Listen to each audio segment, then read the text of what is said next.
नमस्कार, आप देख रहे हैं हिंदी खबर। मैं हूं आपके साथ ऋतु भंडारी। शुरुआत एक बड़ी खबर के साथ, जहां पाकिस्तान ने एक बार फिर से सीज फायर का उल्लंघन किया है। बड़ी खबर, एलओसी के पास भारतीय चौकी पर फायरिंग लगातार पाकिस्तान की तरफ से की जा रही है।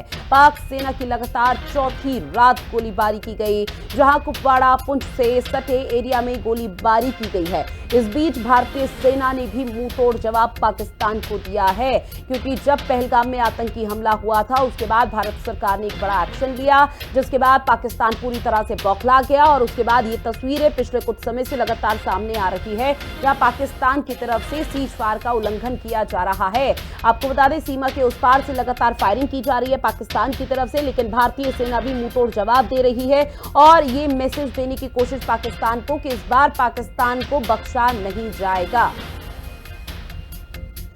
वहीं आज से जम्मू कश्मीर विधानसभा का 2 दिन का विशेष सत्र, जहां पहलगाम हमले पर चर्चा के लिए सत्र बुलाया गया।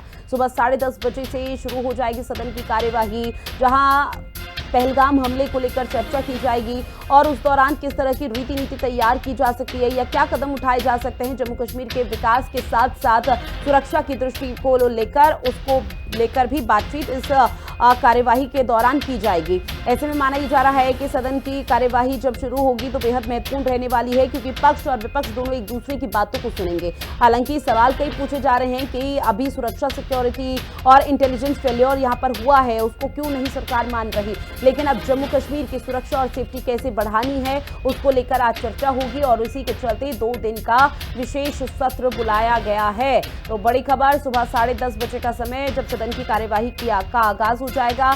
आज से जम्मू कश्मीर विधानसभा का 2 दिन का सत्र शुरू होने जा रहा है।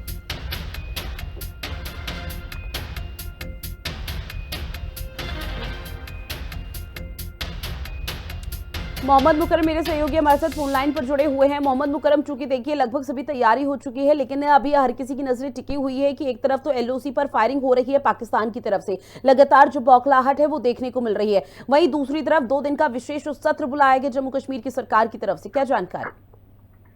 जी, आज जो 22 अप्रैल को जो पहलगाम में एक हसानिया पेश आया, तो उसके बाद कई सारी मीटिंग बैक टू बैक हुई। उसके बाद जो होम मिनिस्टर का विजिट, आर्मी चीफ का visit, prime minister Narendra Modi की बैठक, सियासत बैठक, और उसके बाद आज लेफ्टिनेंट गवर्नर मनोज सिन्हा ने यहाँ पे जो पॉलिटिकल पार्टीज है उनके जो असेंबली जो जम्मू में है, तो उसके लिए 1 दिन का खास तौर पर जाहिर ये किया है कि आप ये बुलाया है। तो अब सारी नजरें आज की असेंबली है कि इस तरीके से कि जम्मू कश्मीर में जो पॉलिटिकल पार्टीज है, नेशनल कॉन्फ्रेंस की गवर्नमेंट, उमर सरकार की गवर्नमेंट, जो मुख्यमंत्री है कि क्या। अब बिल्कुल मोहम्मद मुकरम, देखिए एक तरफ यहाँ पर भारतीय सेना की तरफ से कई ऐसे कदम उठाए जा रहे हैं और मुंह तोड़ जवाब पाक की सेना को दिया जा रहा है, जिस तरह से वो लगातार सीमा के उस पार से गोलीबारी कर रही है। लेकिन जो 2 दिन का विशेष सत्र बुलाया गया है, क्या उसमें चर्चा होगी, किस तरह का डिस्कशन, क्या जम्मू कश्मीर की सेफ्टी सुरक्षा को बढ़ाने को लेकर भी यहाँ पर दोनों ही पक्षों की भी सहमति बन सकती है?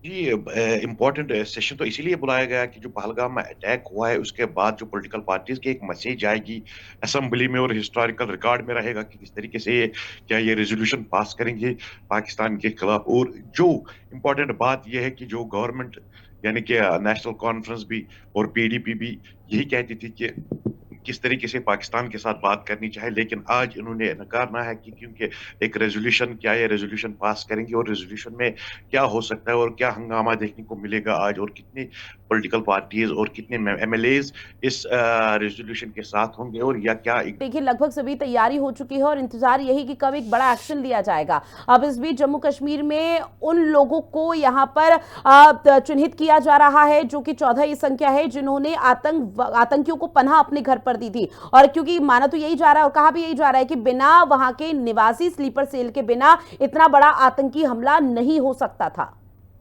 जी, अगर हम बताएंगे कि पहलगाम को जो है वो एनआईए को केस सौंप दिया गया है कि एनआईए की कोई कमी नहीं छोड़ेगी। अब किस तरीके से वो एविडेंस कलेक्ट करेंगे और साफ तौर पर जो लोकल मिलिटेंट्स है उनके खिलाफ एक्शन लिया जा रहा है, और साथ ही साथ जो है कि उनके घर और हाउसेस को डिस्ट्रॉय डिमोलिश कर रहे हैं कि जम्मू कश्मीर में मुख्तलिफ जगहों पे पिछले 5 दिनों से लगातार कोऑर्डिनेट सर्च ऑपरेशन चल रहा है। और जितने भी OGWs का लिस्ट पे पिछले जो मिलिटेंट्स से के रिलेटेड है थे, उनके पुलिस स्टेशन में उनको उठाया गया। लगभग 2000 के करीब लड़के इस वक़्त जम्मू कश्मीर के यूथ जो है, वो उनको बंद किया है और ताकि इन्वेस्टिगेशन चले और कहीं न कहीं कुछ सुराग मिले सिक्योरिटी फोर्सेस को कि किस लोकल ने और कौन स्लीपर सेल इसमें इन्वॉल्व था जिसकी मदद से इन्होंने ये अटैक किया।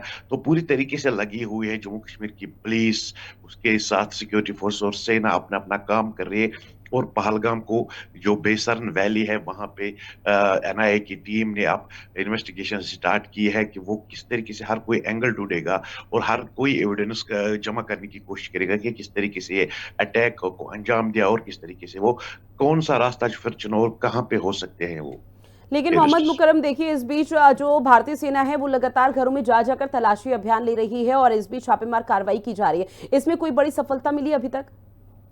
जी, फिलहाल तो यही जो 2000 लड़कों को पकड़ा है कि जिनकी एफ़िलिएशन पिछले सालों में रही है मिलिटेंट ऑर्गेनाइज़ेशंस के साथ ओजीडब्ल्यूज़ रहे यानी कि ओवरग्राउंड वर्कर्स के हिसाब से काम किया है, तो जी। अब उनको भी गिरफ्तार किया है ताकि उनके साथ कुछ लीड ना निकले, कुछ इन्वेस्टिगेशन निकले क्योंकि उन्होंने मिलिटेंटों के साथ काम किया है, ताकि उनको भी सिक्योरिटी फोर्सेस ये भी देख रहे हैं कि किस तरीके से अब उनसे भी कुछ ना कुछ लीड मिले। अगर हम बात करेंगे कि आज रात एलओसी पे फिर भी अनप्रोवोकिंग फायरिंग की है, पाकिस्तान ने एक बार फिर से सीज़ फायर का वायलेशन किया है और जवाबी कार्रवाई में भी भारतीय सेना ने जवाबी कार्रवाई दी। लेकिन जम्मू कश्मीर पूरी तरीके से इस वक़्त हाई अलर्ट पे है, रडार पे है और लाइन ऑफ कंट्रोल पूरी तरीके से चौबीसों जी। घंटे मॉनिटर कर रहे हैं, 24 घंटे मॉनिटर पे है और साथ ही साथ कश्मीर घाटी में हर तरह की एक्टिविटी मॉनिटर की जा रही है।